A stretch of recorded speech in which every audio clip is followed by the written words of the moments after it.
નમસ્કાર મિત્રો, વિડીયોમાં તમારું સ્વાગત છે। જી હા મિત્રો, અત્યારે હાલના મોટા અને મહત્વના સમાચાર સામે આવી રહ્યા છે। તો મિત્રો, સમાચારમાં વાત કરીએ તો અમરેલી જિલ્લાના સાવરકુંડલા અને ગાભા પંથકની ધરા ફરી એક વખત ધ્રુજી ઉડતા ગીરકાંઠાના વિસ્તારોમાં રહેતા લોકોમાં ચિંતાનો માહોલ સર્જાયો હતો। આજે મંગળવારે સવારે 11:30 વાગે 2.1ની તીવ્રતાનો ભૂકંપનો આંચકો નોંધાતા મિતિયાળા સહિતના અનેક ગામોમાં લોકો દ્વારા આંચકો અનુભવાયો હતો। ધરતીકંપના આંચકાના કારણે સ્થાનિકમાં થોડો સમય માટે ફફડાટ ફેલાઈ ગયો હતો।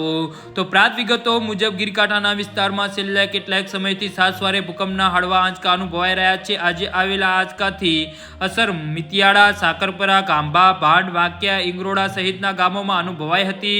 તો કેટલાક સ્થળોએ લોકો ઘર અને દુકાનોમાંથી બહાર નીકળી આવ્યા હતા। ભૂકંપની તીવ્રતા ઓછી હોવાના કારણે કોઈ જાનહાનિ કે માલ મિલકતને નુકસાન થયાના અહેવાલ પ્રાપ્ત થયા નથી।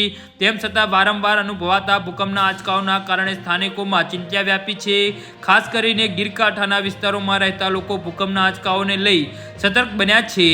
જી હા મિત્રો, તો આના વિશે તમારું શું કહેવું છે તો નીચે અમારી કમેન્ટ બોક્સમાં જરૂરથી જણાવજો અને અમારી યુટ્યુબ ચેનલને સબસ્ક્રાઇબ કરવાની ભૂલતા નહીં। ધન્યવાદ।